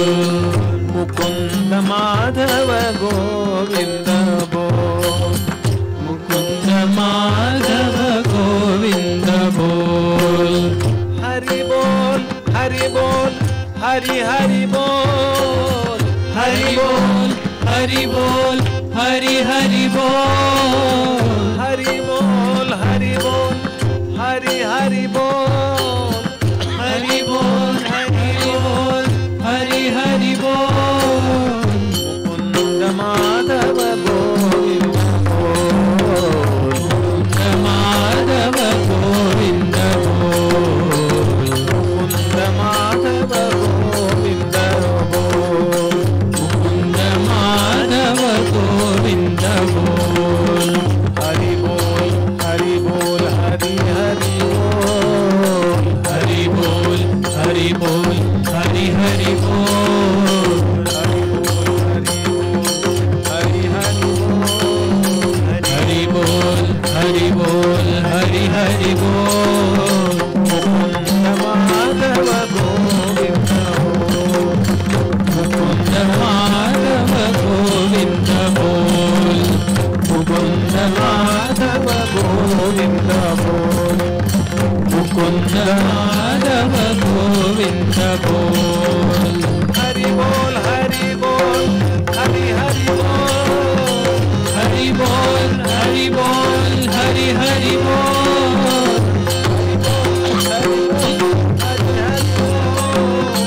हरि बोल, हरि बोल, हरि हरि बोल.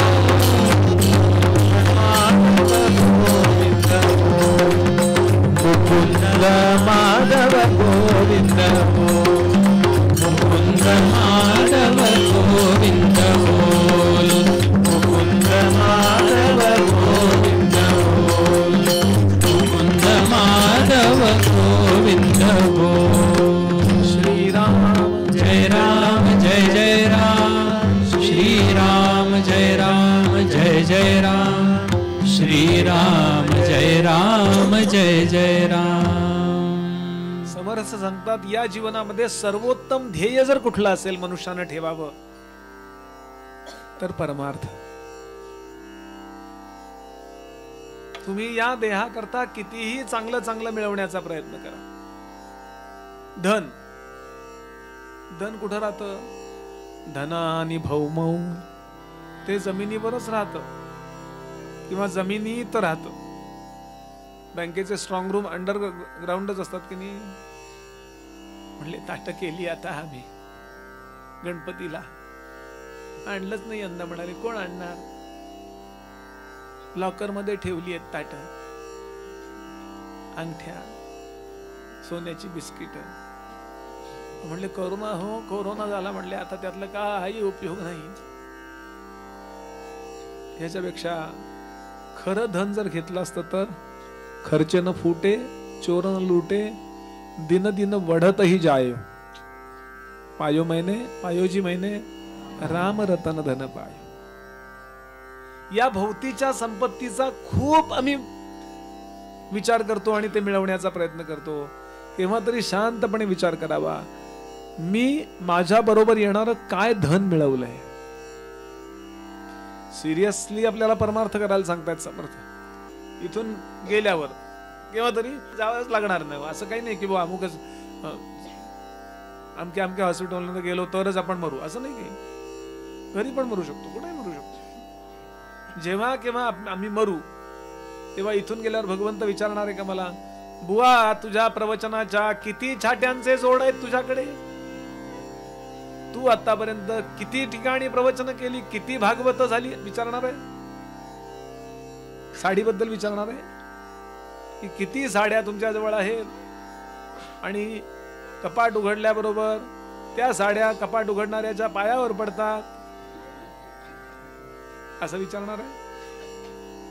भगवंत काय विचारतो, किती पाजिले पाणी तू तान्हेल्यास, किती अन्न दिले भुकेल्या जीवास, किती वेळ दिला प्रभू चिंतनाला, विचारील अंती हरी हे तुम्हाला. जय जय रघुवीर समर्थ. तुम्हाला म्हणजे आम्हाला पण, हे असं नव्हे, हे पण आहे त्यात. याची तयारी करून ठेवणं म्हणजे परमार्थ. गोंदवलेकर महाराजांनी सोपं करून सांगितलं. ते म्हणाले, महाराज असं म्हणाले, तुम्ही म्हणाले म्हातारपणची तयारी करता की नाही, म्हणले हो, मग जरा पुढची पण करा ना. परमार्थ याचा अर्थ आनंदात मरणाची व्यवस्था करणं. मेल्यानंतर सुद्धा मला चांगल्या प्रकारचा लोक मिळेल, त्या लोकानंतर योग्य तो जन्म मिळेल, त्या जन्मामध्ये योग्य साधन मिळून सद्गुरू मिळेल, किंवा जमलं तर याच जन्मी सद्गुरूंच्या कृपेनं मोक्ष मिळेल, याची व्यवस्था करणं, याला म्हणायचं परमार्थ. सर्वश्रेष्ठ मिळवण्याची वस्तू परम अर्थ. आणि त्या परमार्थाची किती स्तुती करू म्हणाले, आता स्तऊ हा परमार्थ, जो साधकांचा निज स्वार्थ. खरा साधक जो आहे ना, तो कुठल्या जगाच्या भानगडीत पडत नाही. त्यांच्याकडे मर्सिडीज बेन्झ आहे, त्यांच्याकडे बोलेरो आहे, आमच्याकडे साधीच गाडी आहे, नाही. जराही खरा साधक जो आहे तो विचार करतो, मी अंतर्मुख किती झालोय, मोक्ष माझ्यापासून किती लांब राहिलाय. आणि म्हणून ज्याला भीती नाही असा हा परमार्थ आहे. जया असना ही राजभये. ईडीची भीती आहे का परमार्थाला? ते म्हणले जप करत बसले होते, इतक्यात ईडीचे लोक आले. ते म्हणले, का जप करताय तुम्ही इतका, आणि कसले शेंगदाणे आहेत हे तुमचे? तो म्हणला 100 जप झाल्यावर 1 शेंगदाणा ठेवू, पण तुम्ही हे खाताय असं दिसतंय, तुम्हाला आम्ही अटक करतो, असं आहे का? राजाची भीती आहे का जपाला? खऱ्या परमार्थाला राजाची भीती नाही, नव्हे देवांची पण भीती नाही, कशाची भीती नसलेला असा परमार्थ आहे. दयास नाही राजभय, अथवा नाही अग्निभय, अथवा सापदभय बोलूच नाही, निर्भय करणारा असा हा परमार्थ आहे.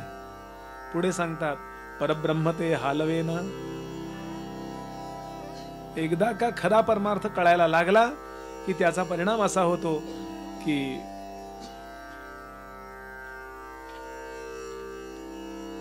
मनुष्य नको त्या गोष्टीत अवास्तव अडकत नाही. समर्थांची एक ओवी आहे बरं का, राजभूतातलीच आहे. जेणे परमार्थ ओळखिला. परमार्थ करण्यापेक्षा परमार्थ ओळखणं अवघड आहे. कशाला तरी आपण परमार्थ समजतो. ते अमके तीर्थयात्रेला गेले होते, त्याचा काही संबंध नाही परमार्थाशी. तीर्थयात्रेला न जाता सुद्धा परमार्थ होतो, त्या जाऊनही होतो, आणि दोन्ही करून सुद्धा होत नाही. तुकोबांच्याकडे एक लोक आले, सारखं म्हणाले तुम्ही पंढरपूर म्हणता, आम्ही चाललोय काशीला बरं का, 4 धाम यात्रेला चाललोय, तुम्ही चला चला चला. तुकाराम महाराज म्हणाले, मला नाही हो वेळ, पांडुरंगाच्या नामात खरंच वेळ नाहीये. तुम्ही एक काम करताय, माझ्याकडे एवढं गंगाफळ आहे, काशीफळ किंवा गंगाफळ, भोपळा, तेवढं घेऊन जाल. जिथे जिथे तुम्ही आंघोळ कराल तिथे प्रत्येक ठिकाणी त्याला आंघोळ घाला आणि परत आणा, म्हणजे मी तो खाल्ला की धन्य होईल, आणि त्याबद्दल तुम्हाला मी धन देतो माझ्या जवळचं. त्या लोभानं त्यांनी तो भोपळा घेतला आणि काशीला आंघोळ घातली, त्याला गयेला आंघोळ घातली, सगळ्या ठिकाणी आंघोळ घालत घालत घालत घालत घालत परत देहूला आले. आणि तुकोबा म्हणाले, घ्या आता याला मोड यायची वेळ आली. म्हटले, नाही मोड येत, तुम्ही उद्या जेवायला या. माउंद घालतात ना काशीला जाऊन, माउंद म्हणजे मा वद, मा म्हणजे बॅडा, डोंट, आणि वद म्हणजे टॉक, त्याबद्दल बोलू नये याला म्हणतात मावद. माणसं ते बोलण्याकरताच मावद घालतात. काशीला गेलो तो, काशीला गेलो तो, काशीला गेलो तो, काशीत जा म्हणले. आणि आले ना होते 10-20 काय लोक होते. आणि तुकोबांनी मस्तपैकी भाजी केली, त्यांच्या बायकोनी आवडीने भाजी केली आणि चांगलं वाढलं. काय भाकरी वाढली, तेव्हा पोळी हा प्रकार नव्हता. भाकऱ्या अशा हातावर असं असं हातात घ्यायचा तो उंडा आणि असं असं असं असं असं करायचं. आपली आई वगैरे करत असेल, आठवत असेल आपल्याला. आता ते असं असं करून सुद्धा होत नाही. असा गोळा घ्यायचा ना, काय माझी आई अशी अशी करायची ना, असे टक्कन टाकायची, झाल्यावर अशी माझ्या पानात टाकायची लांब. कुठे हे शिकली होती कोणास ठाऊक, ट्रिग्नोमेट्री.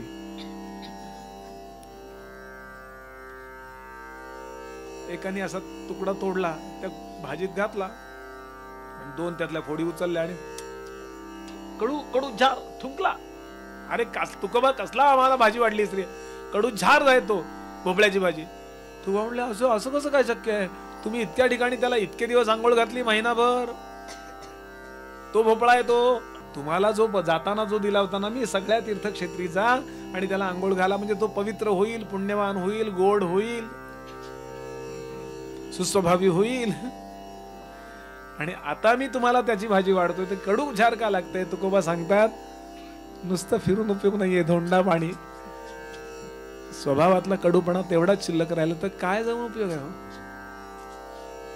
म्हणून खरा परमार्थ ज्याला करायचा आहे, समर्थ सांगतात तो परमार्थ ओळखणं फार महत्वाचं आहे. कसा परमार्थ आहे, माझं जीवन अंतर्बाह्य बदललं पाहिजे, वृत्तींमध्ये बदल झाला पाहिजे. माझ्या बाहेर सगळं तसंच राहतं, अंतःकरणाचा अधिकार वाढतो. परमार्थ सगळांस विसावा. खरा परमार्थ करायला लागलो की आपल्याला शांतता लाभायला लागते चित्तात. सिद्ध साधू महानुभावा, मोठ्या मोठ्या लोकांना समाधी साधन. का हो ज्ञानोबा एवढे शांत आहेत? ज्ञानोबांना आठवलं तरी कसं वाटतं? काय आहे त्यांच्याकडे सांगता? काय त्यांच्याकडे सांगता? आळंदीत निदान 1 BHK तरी होता का? म्हणले माऊली कधी, आम्ही 3-4 निदान 1 RK तरी द्या. माझ्या नावाने एवढ्या तुम्ही बिल्डिंगा उठवता. गावाच्या बाहेरची झोपडी, काही मिळू नये याच्याकरता गावातल्या सगळ्या कुंभारांकडची सगळी मडकी फोडली त्या विसोबानी. पण तरी ज्ञानोबा शांत आहे. कुठली शांतता ही? खरा परमार्थ करायला लागला मनुष्य की तो अंतर्मुख होतो. तो जगाशी स्पर्धा करत नाही, कुणाचं वाईट व्हावं असं त्याला वाटत नाही. तो परमात्म्याशी कनेक्ट होतो.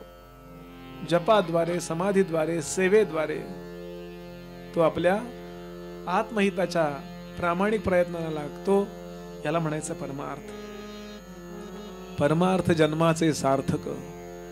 जन्माला आल्यानंतर ज्यांनी परमार्थ केला नाही त्यांनी सार्थकच केलं नाही. परमार्थ संसारी तारक, परमार्थ दाखवी परलोक धार्मिकासी. परमार्थी तो राज्यधारी. जो परमार्थी आहे त्याच्याजवळ या जगामध्ये सर्वश्रेष्ठ संपत्ती असते,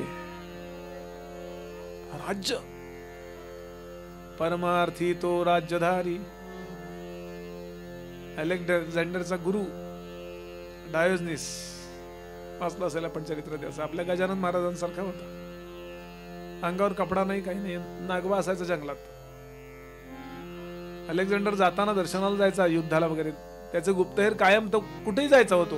तो काही जगाशी कोणाचं काही नाही, असा अवलिया होता डायोजनीस. एक दिवस त्या अलेक्झांडरचे सैनिक पळत पळत पळत आले. ते म्हणाले, महाराज महाराज आज तो गजब हो गया. अरे उसके पास एक भी कपड़ा नहीं है, कुछ भी खाता है तो ऐसा फल लेके खाता है, लेकिन उसके पास पानी पीने के लिए एक डिब्बा था तमरेल सारखा छोटा, वो भी आज उसने फेंक दिया. अब तो उसके पास कुछ भी नहीं है. अलेक्झांडर धावत आला. महाराज महाराज एवढं वैराग्य, कमाल आहे तुमची. तेवढा डबा पण नको, पाणी प्यायला तर ठेवा, जायला पाणी प्यायला, आंघोळीला. ते म्हणले अलेक्झांडर, मी किती मूर्ख आहे माझ्या आज सकाळी लक्षात आलं. एक शेळी पाणी पित होती, मेंढी पाणी पित होती आणि ती त्या पाण्यामध्ये जीभ अशी पाणी पित होती. माझ्या एकदम लक्षात आलं तिच्याजवळ ओंजळ पण नाहीये पाणी प्यायला, आणि तरीही ती डब्याशिवाय राहू शकते. मी किती महामूर्ख आहे, मला डब्याची गरज वाटली आतापर्यंत, मूर्ख आहे मी म्हणून फेकून दिलं.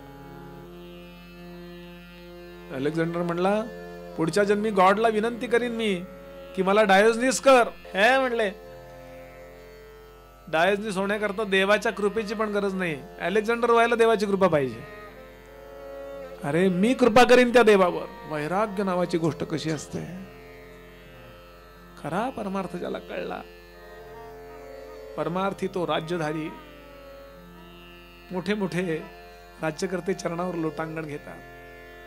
हा भारतात जेव्हा आला अलेक्झांडर, तेव्हा त्यांनी सांगितलं होतं डायोजनीसनी, भारतात जा, हिमालयात फिर, तिथे साधू संत आहेत, त्यांच्या पायावर डोकं ठेव. तेव्हा एक उघडा बंब असा साधू पडला होता हिमालयात, आणि सूर्याचे किरण असे येत होते, ते घेत होता, खात होता. इतक्यात हा अलेक्झांडर असं टकडक टकडक टकडक टकडक तिथे आला, आणि त्यांनी त्या साधूला विचारलं, काय पाहिजे तुम्हाला, क्या चाहते हो तुम, काय पाहिजे ते देतो, झोपडी बांधून देऊ, मी श्रीमंत आहे, राजा आहे मी जगाचा, अर्ध पाऊण जग जिंकलंय मी, काय पाहिजे. आधी त्यांनी बघितलंच नाही. अरे महाराज जी आपको पूछ रहा हूं मी, काय काय पाहिजे. बऱ्याच वेळा त्याने डोळे उघडले आणि सांगितलं, बाजूला होऊन सूर्याचा प्रकाश जो माझ्याकडे येतोय तो सोड. माहिती आहे, अलेक्झांडर मानसिक दृष्ट्या हरला इथे. बाकी पण आपले पूर्व वगैरे होते राजे. मला मुद्दा सांगायचा आहे, परमार्थी तो राज्यधारी. मला काही नको या जगातलं असं ज्या चित्तामध्ये आलं ना, तो राजाच आहे ना. हो, आपल्याला काहीतरी पाहिजे असं वाटतंय. मंदिराच्या दाराच्या बाहेर जे भिकारी असतात ते 5-10 रुपयाची भिक्षा मागतात, भीक मागतात, आणि मंदिरात जाऊन आम्ही काही लाखाची भीक मागतो. जास्त मोठा भिकारी कोण आहे. खरा परमार्थ यायला लागला की मला काही नको, मला कुठल्या लोकामध्ये, शिवलोकात, विष्णू लोकात, अमक्या लोकात मला जागा सुद्धा ठेवू नका, काही नको. जिथे कुठे असेल तिथे मी भगवंताचं स्मरण करीत राहील, बाकी मला काही नको. हेच दान देगा देवा, तुझा विसर न भावा. हा खरा परमार्थ आहे. त्या परमार्थाची स्तुती करतात. परमार्थी तो राज्यधारी, जो परमार्थ करत नाही तो भिकारी. या परमार्थाची सरी कोणास द्यावी. पुढे सांगतात, अनंत जन्मीचे पुण्य जोडे तरीच परमार्थ घडे. सोपी गोष्ट समजू नका. अनंत जन्माची अफाट पुण्याई खर्च होते, तेव्हा परमार्थातलं एक कणभर कळायला लागतं. मुख्य परमात्मा आतुडे अनुभवासी, जेणे परमार्थ ओळखेला तेणे जन्म सार्थक केला. येर तो पापी जन्मला कुलक्षया कारणे. म्हणून परमार्थ ओळखणं हा अत्यंत महत्वाचा भाग आहे. तू कसा ओळखायचा याचा विचार आपण उद्या करूया, बर का. उद्या किती वाजता? बरोबर 4:30 वाजता. इथेच विरमतो. यानंतर नरदेह स्तवन आहे. अनेक स्तवन झाली. शारदा स्तवन झालं, सद्गुरु स्तवन झालं, गणेश स्तवन झालं, श्रोता स्तवन झालं. पण आपल्या देहाचं स्तवन किती स्तवनीय आहे. हा देह स्तुत्य आहे. ह्यात चांगलं चांगलं काय आहे याचा विचार उद्या. आणि पहिला दशक संपल्यानंतर दुसऱ्या दशकाचं नाव आहे मूर्ख लक्षण. तो तर उद्या पाहायचाच आहे. म्हणजे साधारण आपल्याला बायोग्राफी लिहायला उपयोग होईल या ओळांचा. म्हणजे माझ्या करता, बरं, तुमच्या करता नाही. इथेच विरमतो. मूळ पदामध्ये, मूळ आमच्या समर्थांच्या स्मरणामध्ये, नमस्कारामध्ये श्लोक म्हणूया. सह्याद्री गिरीचा विभाग विलसे मंदार शृंगापरी. सह्याद्रीचा विभाग गिरीचा विभाग विलसे मंदार शृंगापरी. नामे सज्जन जो नृपे वसविला श्री उर्वशीचे तिरी. नामे सज्जन जो नृपे वसविला श्री उर्वशीचे तिरी. साकेताधिपती कपी भगवती हे देव ज्यांचे श्री. साकेताधिपती कपी भगवती हे देव ज्यांचे श्री. तेथे जागृत रामदास विलसे जो या जना उद्धरी. तेथे जागृत रामदास विलसे जो या जना उद्धरे सुखासारिखे पूर्ण वैराग्य ज्याचे सुखासारिखे पूर्ण वैराग्य ज्याचे वसिष्ठा परिज्ञान योगेश्वराचे वसिष्ठा परिज्ञान योगेश्वराचे कवी वाल्मिका सारिखा मान्यायसा कवी वाल्मिका सारिखा मान्यायसा नमस्कार माझा सद्गुरु रामदासा नमस्कार माझा सद्गुरु रामदासा जय जय रघुवीर समर्थ वेदांत संमतीचा काव्य सिंधू भरला श्रुती शास्त्र ग्रंथ गीता साक्ष संगमलेला महाभाव संत जनी अनुभव दाखिला अज्ञान जड जीवा मार्ग सुगम झाला जय जय दास आरती कुमारी ज्ञान मनमोधा जय जय दास नवविध भक्ती पंथे चतुर्यानिधी मुखा माया चक्र उगमी हरिहर हृदयीचे तुझ प्रगट दावी वचई सिद्ध झाले असंख्यात मानवी जय जय दस आरती कुमारी ज्ञान बाळगोधा जय जय दस सहित शकीचा अनुभव सोपाहे नित्य नेमधी बळीचा स्वये ब्रह्मजी होये अपार नाटी तरी श्रमणलाहे कल्याण लेखकाचे भावगर्भ हृदयी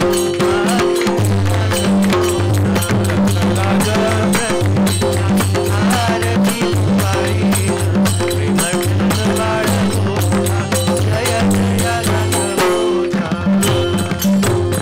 आरती रामदासा सद्गुरु सर्वेशा काया वाचा मनोभावे ओ माळू परेश आरती रामदासा रामदास मूर्तिमंत रामचंद्र अवतार कलियुगी रंगरोनी केला भक्तांचा उद्धार आरती रामदासा सद्गुरु सर्वेशा काया वाचा मनोभावे माळू परेश आरती रामदासा वैराग्य भक्ती ज्ञान शांती क्षमा विरक्ती विवेक सार सुख क्षमा दया सर्वभूती आरती रामदासा सद्गुरु सर्वेशा काया वाचा मनोभावे माळू परेश आरती रामदासा सच्चिदानंद घन रामदास केवळ दिनकर कृपायोगे रामचंद्र निर्मळ आरती रामदासा सद्गुरु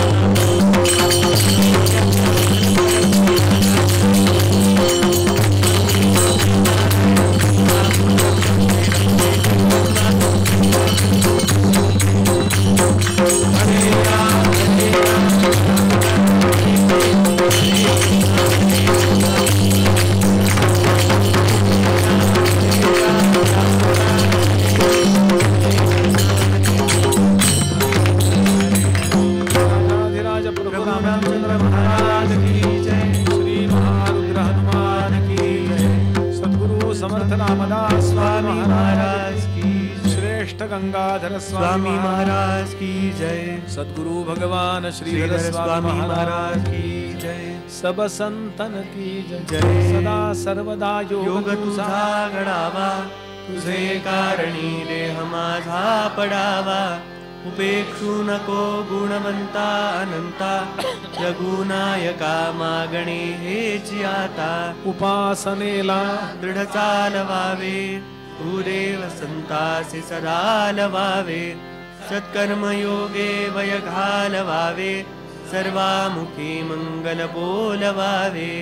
जय जय रघुवीर समर्थ। उद्या समारोपाचं प्रवचन आहे, परवा प्रवचन नाही आहे, याची नोंद फक्त आपण सगळ्यांनी घ्या. जय जय रघुवीर समर्थ.